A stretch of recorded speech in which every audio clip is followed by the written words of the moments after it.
And what I remember is as the bike slid to the left, I am approaching this embankment, this hillside of just dirt. And I hit it head on. And that's the last thing I remember.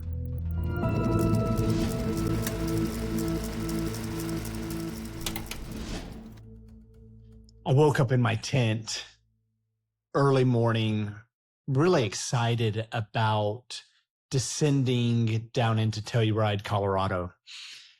And it was a very cool morning.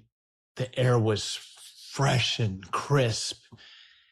And so as I packed up my tent and got everything ready and put everything away and stored everything into my bicycle trailer, I got on the road and it's a 15-mile descent. It was a pretty long descent, and it was amazing. It just, the fresh air coming across my face and just winding down this mountain from left to right and these sweeping roads was just an amazing feeling.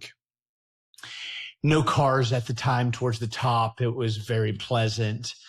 But as I got down into closer to the city, traffic started to build up. There was some road construction going on, and I had to slow everything down, keep a little bit of a pace behind the cars in front of me. And as I was getting about a mile into town, gravel on the road was getting heavier, the road construction, and about that same time, a car veers off into my lane slightly, and to prevent losing control or reacting too fast, I moved to my right towards the shoulder of the road. And as I did that, I got into more gravel, more sand. And so I stood up on my bike to ride it out like it was a mountain bike. And I had a lot of experience with mountain biking, so I wasn't super concerned. And so as I'm standing up and I'm trying to ride this out, it gets worse. And the two tires of this road bike they slide completely out. And what I remember is as the bike slid to the left, I am approaching this embankment, this hillside of just dirt. And I hit it head on. And that's the last thing I remember. The next memory I have, I was laying in this creek, and the feeling of water running over my body. It was cold. My legs were kind of twisted up. I couldn't understand why I was in water. I was just on my bicycle, and now I'm laying in water. I had no idea how I got down here. It was very confusing for me. And as I'm starting to gain back consciousness and awareness of what was going on, I look up to the top of this hill, and there was about 7, 8, maybe 10 people looking down this ravine towards me. And as I'm piecing everything together of what's going on, what just happened, there was a boulder to my right, a boulder to my left. And fortunately, I came to a resting place with my back laying in this creek, not my face laying in the creek.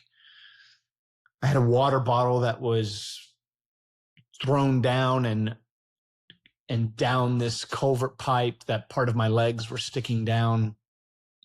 And I also saw a firefighter coming down this embankment to assist with me. And at the time I was like, oh, I'm fine. There's nothing wrong. Why is he coming down? Let me just get back on my bike and keep riding. I got this trip to do. So this firefighter comes down. I end up finding out his name was John. And so John comes down. He's trying to help me. He's trying to keep me still. He's trying to keep me from moving. And I was a little belligerent. All I wanted to do was get back on my bicycle. So he helps me up this ravine.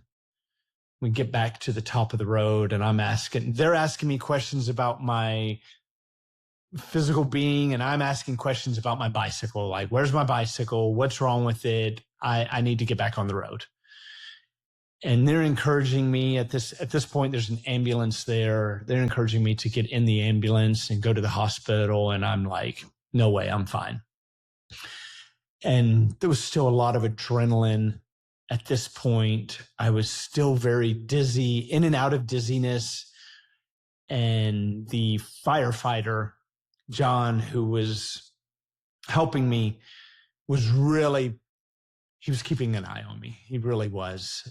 And he also saw the fact that I just wasn't willing to go to the hospital in an ambulance, and he volunteered to hang out with me for the day, take me and my bicycle to the bicycle shop, and help get it repaired, and also invited me to come to his house for the evening. And he promised that he would cook me a steak dinner, which was very appealing. It didn't take much to convince me to hang out for a steak. And so I hung out with him that day. We took my bicycle to the bicycle shop. It took them about 6 hours to get my bicycle in good condition and suitable for continuing the ride. And so throughout the day, I'm hanging out with this firefighter. He's keeping an eye on me. He takes me to the firehouse, and he's showing me the fire trucks. And I was intrigued like a little boy with just looking at all the tools and the things that he works with. And shortly we were able to get my bicycle. I go back to his house, and as he promised, he cooks me a steak dinner, and I'm thinking about the rest of the trip. And as the day went on, the pain starts to set in. At some points, a little bit unbearable. I believe I had some broken ribs. I had a little bit of some bulging going out on my side, and I just assumed that they were broken. But it was a situation that I just felt like I was out of control. Like I couldn't control the situation. And the one thing that I could do was look for some advice. So I called my brother, and my brother gave me some advice, gave me some words of encouragement. And he said, Michael, for every day that you don't get back on your bike, it's going to be harder. Every day you don't get back on your journey, back on this road ride across the United States, it's going to get harder to get back on the bicycle.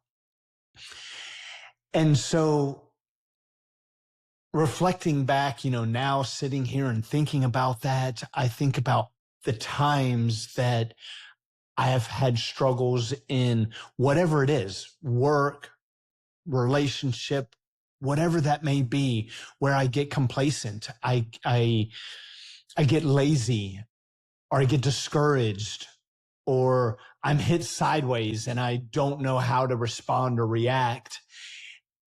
And so I ask you, what is that for you? What is it that you're facing with good reason not to get back on your bicycle, not to get back pedaling? For me, it was the pain. For me, it was the discouragement of what just happened. But also, it was a reason to give up. I had every justifiable reason to call my family, to call my friends and go, I just crashed. And they would have understood. They would have had compassion. They would have had sympathy for the situation and understood, and that would have been an easy way out. That was my ticket. That was my ticket to end this trip and not be judged. However, I knew down deep inside that this was bigger than just hurt ribs, than a torn up bicycle, discouragement. I knew my why. My why was to do this trip to figure myself out.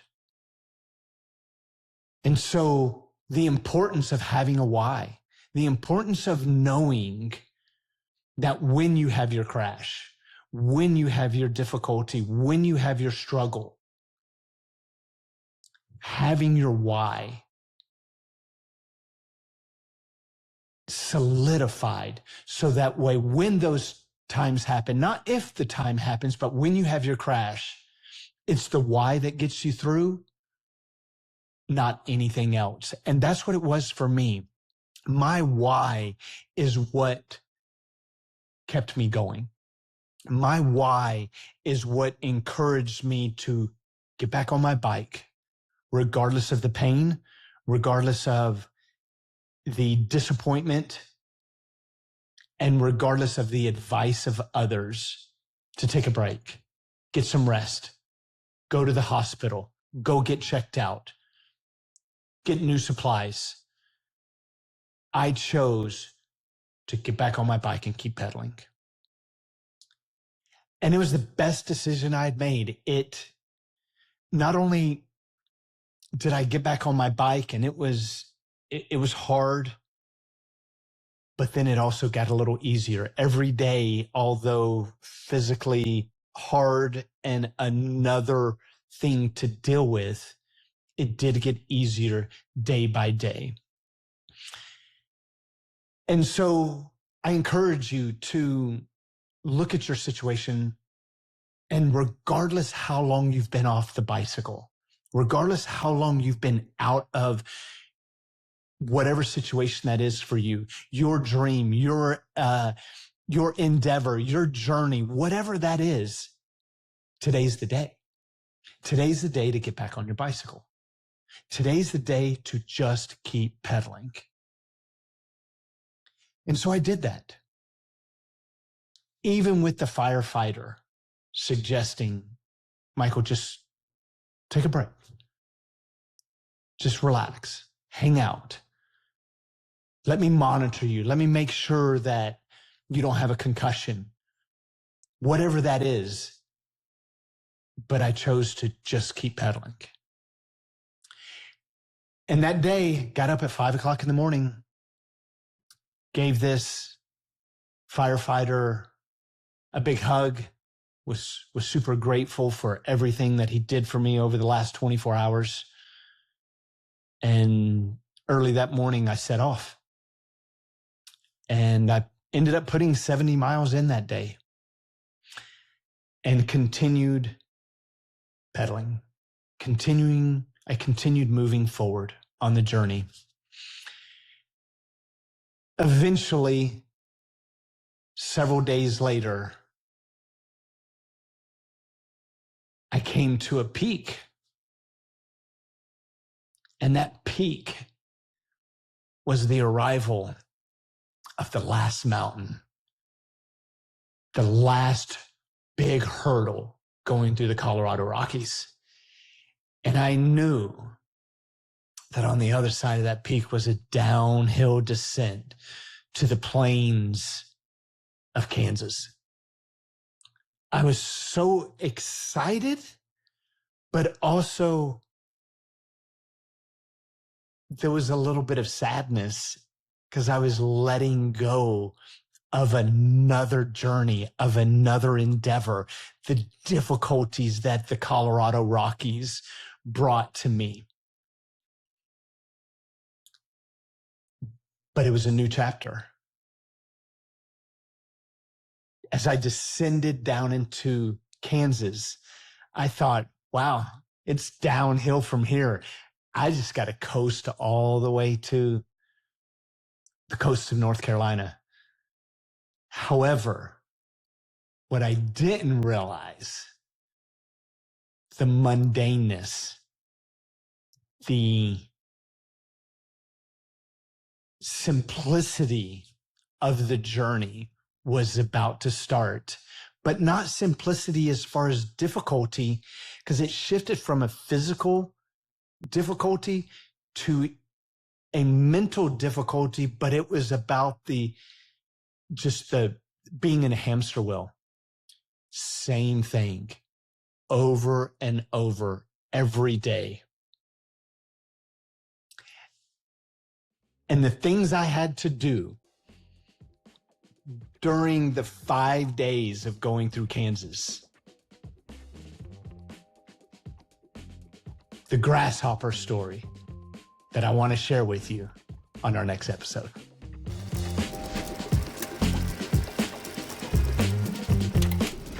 I hope you enjoyed this episode, and thanks for listening. And if you want to see more, follow us, hit the like and subscribe button, and remember to just keep pedaling.